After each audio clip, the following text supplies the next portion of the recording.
All right, everybody. So happy 4th of July to those who celebrate it. I do have my flag here. The thing about using this flag in this video is that it's bound to offend people on all sides of the political spectrum because some people will just hate that I'm putting up, nationalist symbols of American imperialism, et cetera, et cetera. And then others will think that I'm in some way showing a lack of respect to the flag by even parading it around on my YouTube channel, my YouTube show like this. So, no, but seriously, I just wanted to say hi, happy 4th of July. And since I haven't talked about it in a bit, I just want to remind everyone that yes, Marilyn Manson, Brian Warner, is still the victim of a massive and barely conceivable hoax by the actress Evan Rachel Wood and a number of her co-conspirators.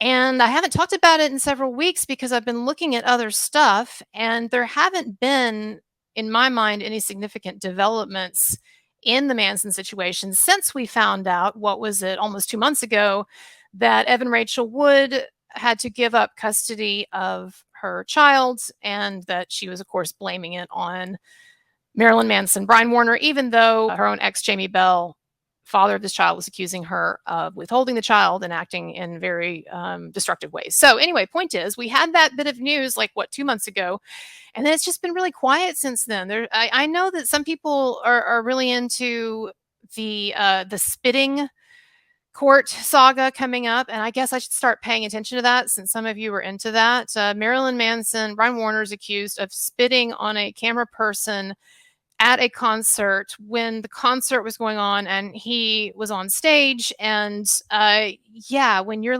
right there in front of a rock star doing his thing, there's stuff that's going to happen. So anyway, I just kind of see that as just an obvious money grab. This person wanted way more than the cost of whatever damage a little spittle might have done to anything. And so it was a money grab. And so now it's going to court. And yeah, I guess it could be interesting. But the thing that we really care about, or that I really care about, is this massive Me Too hoax that it's still here. It's still here. I mean, we go through many moons, the sands of time, they go through the hourglass like the days of our lives. And yet here we are, we're still here with this. And so to those of you who are new to my show, I know that I've had a number of people jump in as I've been covering what's been going on in Europe with that other band that's in the news. And then I've also been talking about The Idol a bit, and I think there's a huge hyperventilation over that show. But anyway, to those of you who are new to my channel and you're not familiar with the Marilyn Manson, Brian Warner hoax, it is massive. It is kind of unbelievable, honestly, the gall and in some ways, the sophistication of it. And it involves a major 2-part documentary hit job on HBO. And it involves diabolical Westworld actress Evan Rachel Wood and a number of other diabolical and or crazy and or attention-seeking individuals. And then a media that has been completely complicit in this. And so in this hoax. And so it really is, we've seen what's been happening with other rock stars recently. And that in and of itself is an indication of the kind of witch hunt, moral panic environment that we're in now. But I just want to say that what's happened in Manson's case and Brian Warner's case, it is a hoax that is to a whole new level. And it really is something that was highly premeditated by Evan Rachel Wood. But Evan Rachel Wood recruited a number of women to go after Manson. She had a major 2-part documentary on HBO made to target him that was just full of just so much BS. And then she got the media to collude, and she's been pressuring the government to act, even though the police closed their case because they know that it's BS. So it is a huge story, and it has multiple levels that are just kind of unbelievable, such as, yes, the fact that this woman faked an FBI letter that actually was a part of her custody dispute with Jamie Bell, the father of her child. And so you have to understand, not only has she been running this kind of scam, this kind of media scam in relation to Marilyn Manson, Brian Warner, but also she's been running one in relation to the father of her own child that she's been in this extensive custody dispute with. And it is just recently resolved with her losing custody. She gets to see him. Well, she gets to see her child once a month, and then on holidays.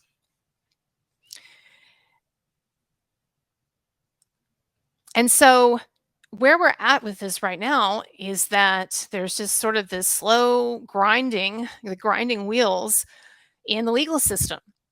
And there are still several lawsuits against Manson, against Brian Warner, all of them ridiculous, and I've gone over all of them on my channel. So, like for instance, the Bianca Elaine lawsuit. I did a multi-part series on that, and you can look it up. And I just took that apart, and I talked about how ridiculous it was.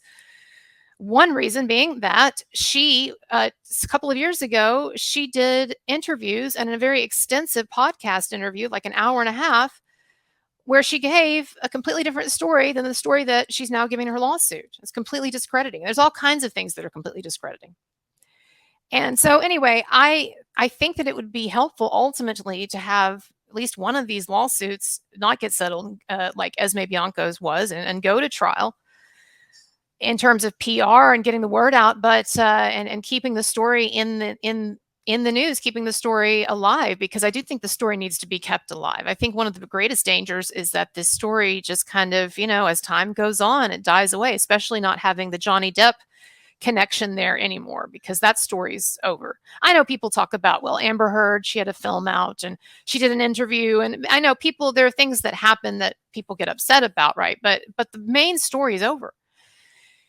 And so without that, I think that people's attention is not necessarily going to remain so focused on these kinds of Me Too hoaxes. On the other hand, these types of Me Too hoaxes are happening constantly now at an increasing rate.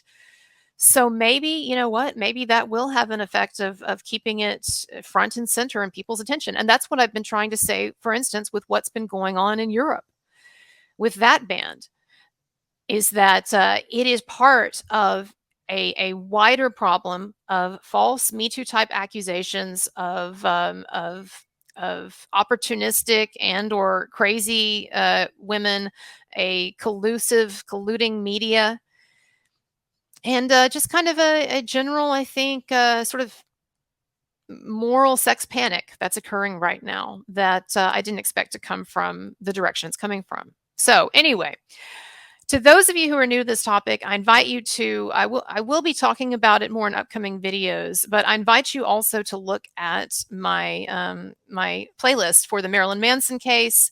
I have best of videos, like 20 videos on there, my best ones, and then I have like 120 or something videos total of all the hours that I've talked about this, and I will continue to talk about it. And what the hell, may even turn my attention toward this this ridiculous spitting trial as a placeholder until we get to more important things. All right, everybody. As always, check out my work. I've got a lot more videos coming out. See the links below. Sorry for the quality of this. I'm at my mom's house. The sun is going down. But I will see you later. Once again, happy 4th of July, everybody. And I mean this either in complete seriousness or with great irony, depending on your political expectation. Okay, everybody. Bye-bye.